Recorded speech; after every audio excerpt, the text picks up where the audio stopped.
Everyone so welcome back to back events academy. तो आज की जो हमारी वीडियो है इसमें हम डिस्कस करेंगे हमारा ग्लूकोज क्लियरेंस। अब हमें पता है हमारी जो किडनीज है इनका काम क्या है, इन्होंने मोस्ट ऑफ द थिंग्स जो आपकी आ रही हैं इनको इन्होंने रीअब्जॉर्ब करवाना है। अब जो जो चीज़ें आपकी रीअब्जॉर्ब हो रही हैं उनमें हमारी जो मोस्ट हो रही होती है ना reabsorb, that is our glucose. इसलिए हम ग्लूकोज की बात करते हैं यहाँ पे। अब क्या है, आपकी जो भी चीज़ें आपकी रीअब्जॉर्ब हो रही हैं उनकी क्या है, आपकी एक मैक्सिमम अपर लिमिट है। मैक्सिमम अपर लिमिट से क्या मुराद कि आपकी जब आपकी वो लिमिट आपकी अप्रोच हो जाएगी उसके बाद क्या है, उससे पहले तक तो आपकी जो है ना ग्लूकोज जितनी आती जा रही है वो सारी आपकी रीअब्जॉर्ब होती रहेगी। लेकिन once you have reach that maximum upper limit, उसके बाद क्या हो जाएगी, आपकी फर्दर जो है रीअब्जॉर्प्शन है वो आपकी इंक्रीज नहीं होगी और आपकी सारी की सारी जो है ये ज़ाया होती रहेगी। मतलब क्या, आपकी रीअब्जॉर्प्शन जो है कैपेसिटी उसके बाद आपकी नहीं बढ़ेगी। तो अभी क्या हुआ, ये हमारी जो मतलब ये हमारी जो मैक्सिमम लिमिट है इसको हम क्या कहते हैं, हमारी टी मैक्सिमम। और उसके बाद एक और चीज़ हमारी है, डेट इज़ आवर थ्रेशोल्ड। तो थ्रेशोल्ड क्या है, आपकी concentration of glucose eight which glucose appears in urine. मतलब क्या, आपकी जो यूरिन के अंदर अगर आनी शुरू हो गई तो जिस लिमिट पे आपकी प्लाज्मा कंसंट्रेशन पे जहाँ पे आपकी आनी शुरू हुई है, that is called as our renal glucose threshold. और अब क्या है कि हमारी जो है नॉर्मली हमारी ग्लूकोज जो है हमारी फ़िल्टर होके आ रही है हमारे ये नेफ्रॉन्स के पास। तो अब क्या हुआ, जब तक आपका ये जो थ्रेशोल्ड जो है, जब यहाँ पे आपका जो है इसने यूरिन के अंदर अपेयर होना शुरू होना है, जब तक ये आपका अप्रोच नहीं हुआ तब तक आपकी जो है सारी की सारी रीअब्जॉर्ब होती रहेगी। लेकिन अभी हम पहले बात करते हैं हमारे आइडियल केस की। तो अब क्या है, जब तक आपने टी मैक्सिमम को अप्रोच नहीं करना तब तक आपकी सारी की सारी रीअब्जॉर्ब होती रहेगी। लेकिन once we have reached that maximum limit, हमारी 375 पे हम पहुँच गए, तो अब क्या हो जाएगी, आपकी वो रीअब्जॉर्प्शन बढ़ेगी नहीं और आपकी सारी की सारी एक्सक्रीट होना शुरू हो जाएगी। आपकी रीअब्जॉर्प्शन जो है कैपेसिटी नहीं बढ़ेगी इस केस में। और ये हमारा होता कहाँ पे, जब हमारी होती है 375 मिलीग्राम पर मिनट। अब क्या हुआ, आपका ये जो अगर ग्लूकोज की बात की जाए तो इसके केस में ये ऐसा नहीं होता कि आपका आइडियल केस चल रहा होता है। यहाँ पे क्या होता है, आपका यहाँ पे आ जाता है हमारा स्प्ले फिनोमिना।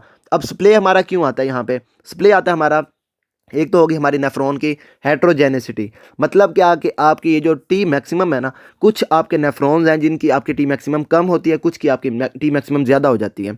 अब आपके सारे के सारे नेफ्रॉन एक तरह के नहीं हैं, तो कुछ में आपकी टी मैक्सिमम ज़्यादा है, कुछ में आपकी टी मैक्सिमम कम है। और उसके बाद कुछ नेफ्रॉन्स जो हैं आपके उनका साइज़ ज़्यादा है और कुछ आपके नेफ्रॉन्स हैं जिनका साइज़ कम है। इसके बाद कुछ नेफ्रॉन्स हैं जिनके अंदर हमारे जो ग्लूकोज के ट्रांसपोर्टर होते हैं, that is called as SGLT2।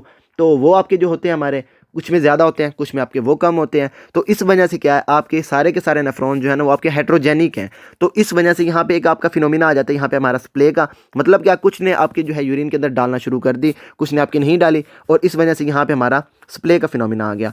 अब क्या हुआ, आपकी ये जो स्प्ले से पहले पहले, अच्छा इसके बाद एक और चीज़ में होती है, एक तो हमारी हो गई नेफ्रॉन हेट्रोजेनिसिटी, इसके बाद एक हो जाती है हमारी कैरियर मीडिएटेड जो आपकी ये जो हो रही है। इसमें अब क्या होता है, आपके जो हमारी ग्लूकोज है रिसेप्टर्स के साथ अटैच होती है, तब हमारी जाके अंदर रीअब्जॉर्ब होती है। अब क्या होता है, आपकी किसी के साथ आपकी अफिनिटी ज़्यादा होती है, कुछ में आपकी कम होती है। मतलब ये क्या हुआ, आपका जो है ग्लूकोज और रिसेप्टर ने आपके अटैच किया और इन्होंने बना दिया ग्लूकोज और ये जो हमारा रिसेप्टर था इनका एक कम्प्लेक्स बना दिया। अब ये जो है हमारा, ये जो हमारा यहाँ पे बन रहा होता है ये वाला हमारा रिवर्सिबल होता है, मतलब कंप्लीटली इरिवर्सिबल नहीं होता। अब क्या मतलब है इसका, अगर आपका ये रिवर्सिबल है और ये आपका ग्लूकोज रिसेप्टर कम्प्लेक्स आपका इस साइड पे चला गया, तो अब इसके केस में क्या हो जाएगा, आपकी ये जो ग्लूकोज है इवन नॉर्मल कंसनट्रेशन पे भी आपकी जो है, अगर आपका प्लाज्मा कंसनट्रेशन बिल्कुल नॉर्मल है तो उसके केस में भी अब क्या हो जाएगी, आपकी यूरिन के अंदर आना शुरू हो जाएगी।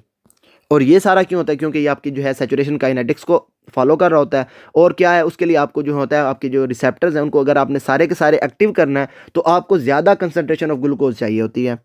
सिंपली अगर कहा जाए तो ये क्या होती है, आपके सारे के सारे रिसेप्टर्स जो हैं आपके जो हैं उनको ग्लूकोज के साथ बाइंड नहीं होने देते। मतलब आपके जो ग्लूकोज हैं वो आपके सारे के सारे रिसेप्टर्स के साथ बाइंड नहीं होते, आपके सारे रिसेप्टर्स जो हैं वो आपके एक्टिव नहीं होते। तो क्या हो जाता है, आपकी स्मॉल जो है आपकी ग्लूकोज वो हमारी यूरिन के अंदर आना शुरू हो जाती है। और आपको जो है अगर सारे के सारे एक्टिव करने हैं तो उसके लिए आपको क्या क्या चाहिए, ग्लूकोज की कंसंट्रेशन ज़्यादा चाहिए ताकि आपके सारे के सारे रिसेप्टर्स जो हैं आपके वो सैचुरेट हो जाएं। अब फॉर एग्जांपल आपकी जो है, फॉर एग्जांपल आपके जो है हमारे नेफ्रॉन्स जो हैं, हमें पता है हमारी किडनीज़ के अंदर एक किडनी में हमारी 1.3 होते हैं, तो ओवरऑल हमारे क्या हो गए 2.6 मिलियन नेफ्रॉन्स हो गए। तो अब क्या हुआ, जब आपकी जो नेफ्रॉन्स से ज़्यादा आपकी ग्लूकोज आना शुरू हो जाएगी तब आपके क्या हो जाएंगे, ये हमारे जो हैं ये रिसेप्टर्स कैरियर प्रोटीन्स ये आपके क्या हो जाएंगे, यूटिलाइज होना शुरू हो जाएंगे। मतलब क्या कि आपके सारे के सारे सैचुरेट होना शुरू हो जाएंगे और उसके बाद आपकी रीअब्जॉर्प्शन नहीं होगी। तो उसके केस में क्या हो जाएगा, आपकी ये जो आपकी यहाँ तक मतलब आपकी जो है ना एक्सक्रीट जो हो रही थी उसमें आपकी ग्लूकोज 0 थी, लेकिन अब क्या वो यहाँ पे स्प्ले फिनोमिना आया और आपकी ये जो किडनीज़ के अंदर आपकी अपेयर होना शुरू हो गई, आपके यूरिन के अंदर सॉरी अपेयर होना शुरू हो गई। तो ये स्प्ले फिनोमिना जो है ये आपका रीअब्जॉर्प्शन और उसके साथ साथ एक्सक्रीशन दोनों में आपका आएगा। रीअब्जॉर्प्शन में जितनी आपकी मतलब एक्सक्रीट हो रही है उसी हिसाब से आपके यूरिन के अंदर अपेयर होना शुरू हो जाएगी।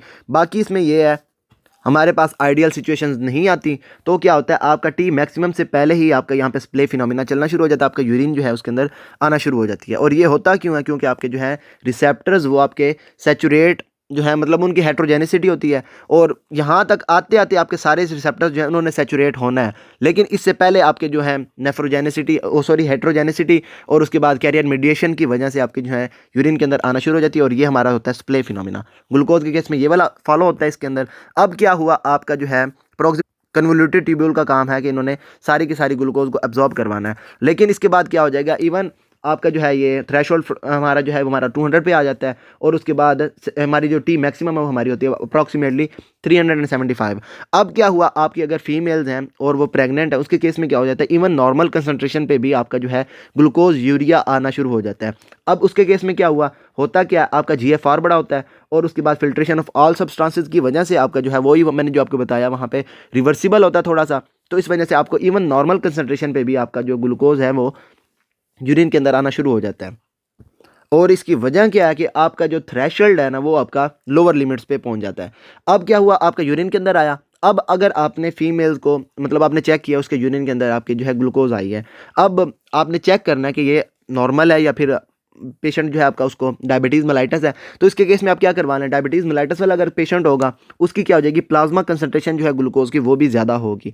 अगर आपने चेक किया फीमेल उसकी प्रेग्नेंट है, उसके बाद आपने जो है उसको अभी आपने यूरिन के अंदर चेक किया ग्लूकोज है, उसके बाद आपने प्लाज्मा करवाना है।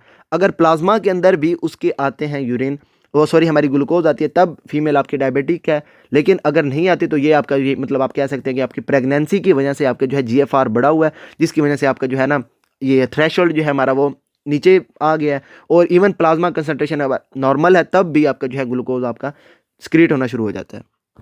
उसके अलावा क्या है अगर आप जो है आपके जो ग्लूकोज जहाँ से आप एब्जॉर्ब करवा रहे हैं हमारे कौन से हैं SGLT2 रिसेप्टर्स, अगर आप उन्हीं को ब्लॉक कर दें, अब क्या करें हमारे जो है फॉर एग्जांपल हमारा कोई पेशेंट है वो हमारा है डायबिटिक, अब क्या है उसके केस में उसकी वैसे ही सीरम जो है ग्लूकोज उसकी बहुत ज़्यादा प्लाज्मा के अंदर बढ़ी हुई होती है, और इसकी वजह से वहाँ पे हमारे जो है किडनीज़ की तरफ भी हमारी बहुत ज़्यादा आ रही होती है। हमारा काम क्या होता है हमने उसकी जो है ग्लूकोज उसको नॉर्मल करना, उसको हमने कम करना है, मतलब क्या हमने ग्लूकोज को रिलीज़ करवाना है इसके केस में। तो हम क्या करते हैं पेशेंट को वहाँ पे SGLT2 इनहिबिटर्स दे देते हैं जो हमारे होते हैं फ्लोजिन्स, मतलब हमारे ग्लिफ्लोजिन्स होते हैं जिसके अंदर हमारी आ जाती है एम्पाग्लिफ्लोजिन, उसके बाद डेपाग्लिफ्लोजिन वगैरह वगैरह हम देते हैं। वो क्या करते हैं हमारे SGLT2 को इनहिबिट कर देते हैं, मतलब क्या कि आपके SGLT2 जब इनहिबिट हो जाएंगे ये क्या करेंगे आपकी ग्लूकोज को रीअब्जॉर्ब नहीं करवाएंगे, और आपकी जो है वो ग्लूकोज रिलीज़ होना शुरू हो जाएगी।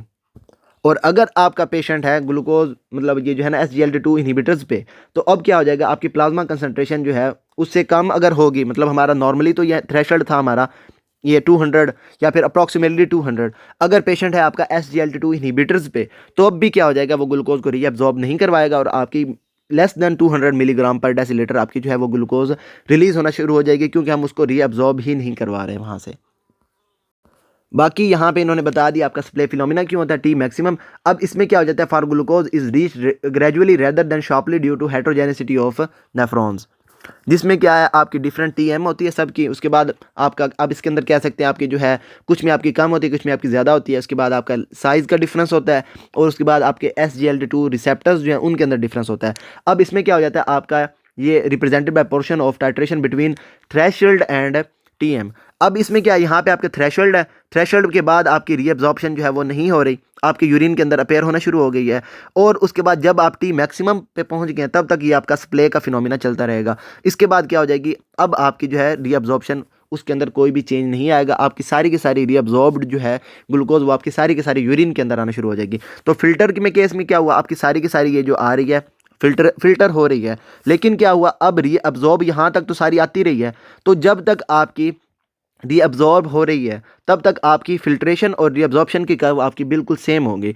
लेकिन उसके बाद क्या हुआ आप यहाँ पे थ्रेशोल्ड पे पहुँच गए, थ्रेशोल्ड के बाद हमारा स्टार्ट हो जाएगा स्प्ले का फिनोमिना।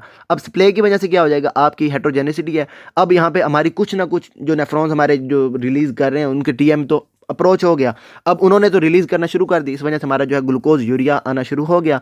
लेकिन जब तक आपने टीएम को अप्रोच नहीं किया तब तक आपकी रीअब्जॉर्प्शन जो है वो हमारी कुछ ना कुछ बढ़ती रहेगी। जब आप टीएम पे पहुंच गए उसके बाद हमारी क्या हो जाएगी, सारी की सारी जो ग्लूकोज है वो हमारी यूरिन के अंदर आना शुरू हो जाएगी। मतलब क्या, उसके बाद आपकी रीअब्जॉर्प्शन की कर्व बिल्कुल स्ट्रेट लाइन हो जाएगी। यही बात करते हैं यहाँ पे हम हमारी एक्सक्रीशन की कर्व की। तो क्या जब तक हमारा जो है थ्रेशोल्ड हमने रीच नहीं किया, हमारी ग्लूकोज जो है वो सारी की सारी रीअब्जॉर्ब होती जा रही है। अब क्या है, हमारी हमारी अगर एक्सक्रीशन की बात की जाए तो हमारी जो है ये यूरिन के अंदर नहीं आ रही।